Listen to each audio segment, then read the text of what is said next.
राम जी ने कहा लक्ष्मण तू ठीक ही तो कर रहा है क्या?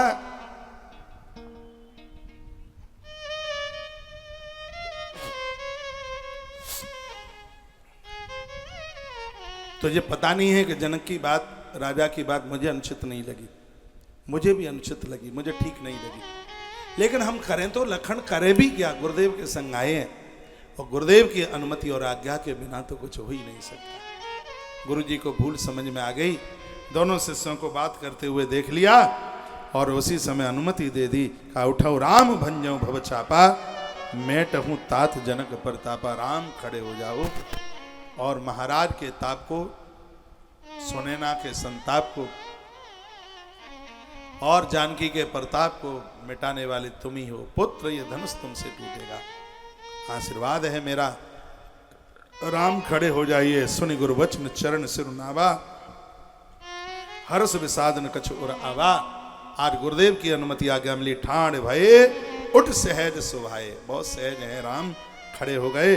ठवन जुआ मृगराज लजाए। ऐसे चल रहे हैं महाराज जैसे ही भगवान आगे, ऐसा लग रहा था कि हाथियों के बीच में कोई शेर चल करके आ गया, कोई सिंह, सिंह जैसी चाल थी मेरे प्रभु की। और भगवान आगे उदित उदय गिर मंच पर रघुवर बाल पतंग, और वेक से संत सरोज सभर से लोचन भृंग। ऐसा बताते हैं जब राम जी आगे के लिए चले तो गिर गुहाओं से महात्मा निकल के आ गए, उनके रोम रोम फड़कने लगे। हाथ दाया अंग पुरुषों का, बायां अंग देवियों का फड़कने लगा। नपन कीर आसी नासी, बचन नकत अवलीन प्रकाशी, मानी महिप कुमुद सकुचाने, कपटी भूप उल्लूक लुकाने। वो उल्लू की तरह देख रहे थे जो कपटी थे, ऐसे उजक उजक करके प्रभु को देख रहे थे। और मेरे भगवान मदोन्मत्त चाल में चलते हुए और वहां तक पहुंच गए जहां पर धनुष रखा हुआ था। और प्रभु राम को चलते हुए माता सुनैना ने देख लिया। सुनैना की आंख में आंसू आ गए और वो अपनी धाय से कहने लगी, बेटी एक बार तुम कोई महाराज को जाके तो बोल दो, ये बालक क्या धनुष तोड़ पाएगा? इतने बड़े बड़े वीर लोग धनुष नहीं तोड़ पाए, ये अभी दूध मुंह आए, इसके मुंह के दूध के दांत भी नीचे नहीं गिरे, ये क्या धनुष टूटेगा तोड़ेगा? यदि किसी राजा का इकलौता बेटा हुआ तो धनुष के नीचे ही दबकर इसकी मृत्यु हो जाएगी। कोई महाराज को बोल दे कि इस राजकुमार को बैठा दे, ये धनुष नहीं तोड़ पाएगा, नाजुक है, छोटा है। तो उस समय धाय क्या बोली? धाय ने कहा, महारानी जू तेज बंत जिय गलियन राहु, तेज की कभी आयु नहीं देखी जाती। एक अंकुश हाथी को वश में करता है, क्या उसको कोई छोटा कहेगा? एक मंत्र भगवान को वश में करता है, क्या उसको छोटा कोई कहेगा? एक सूर्य पूरी दुनिया को प्रकाश देता है, क्या उसको कोई छोटा कहेगा? हे महारानी, हमें लगता है किसी राजकुमार के द्वारा धनुष टूटने वाला है।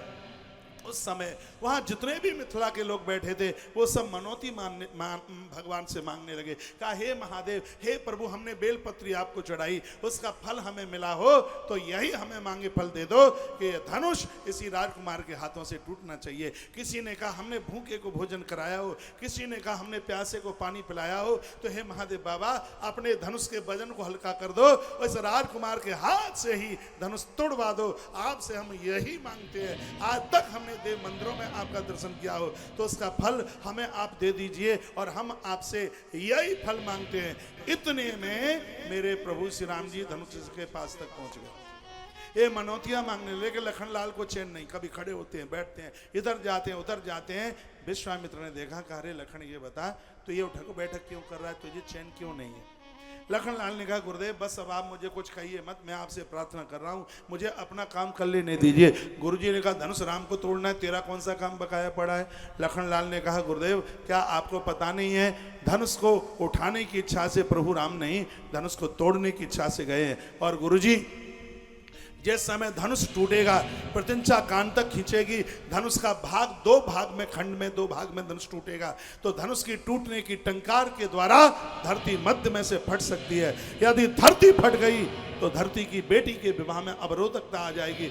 इसलिए मैं दिश कुंजरों को सावधान कर रहा हूं। दिश कुंजरो कमट अहि कोला, हे दिश कुंजरो, हे कमटो सावधान, दिश कुंजर कमट अहि कोला, धर्म धीर आई धरिय न डोला, राम चाहे शंकर धन तोरा, होय जग सुने आयस मोरा। हे दिश कुंजरो कमटो सावधान, धरती को अपने जबड़ों में इस प्रकार से जकड़ लो, पृथ्वी हिल न पाए, पृथ्वी डग न पाए। लखनलाल ने इतनी जोर से गर्जना की, सन्नाटा छा गया। सब देखते रहे लक्ष्मण की तरफ। राम जी ने कहा लक्ष्मण क्या करूं?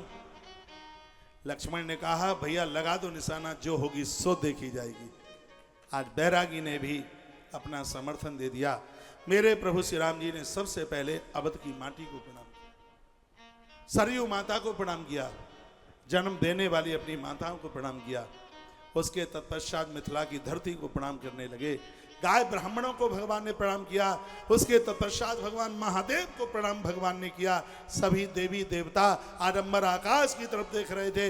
मेरे प्रभु ने धनुष की 3 परिक्रमा करी है और उसके तत्पश्चात मेरे प्रभु ने दोनों हाथ अपने मस्तक के ऊपर लगाए। देवता अंबर आकाश से नजारा देख रहे थे। जितने भी राजा बैठे हुए थे वो सब मूर्छित हो गए। प्रभु श्री राम जी की सहजता के साथ में जो प्रभु राम ने वंदन किया था, प्रणाम किया था, और जिस तरीके से प्रभु राम जी ने हाथ जोड़े और वो उसी समय राजा कहने लगे चलो अपने घर के लिए, क्योंकि धनुष तो टूट गया इसी राजकुमार के हाथ से। अभी तक प्रभु श्री राम जी ने धनुष हाथ में नहीं लिया, उससे पहले ही राजाओं ने हार मान ली और कहा ये धनुष टूट गया।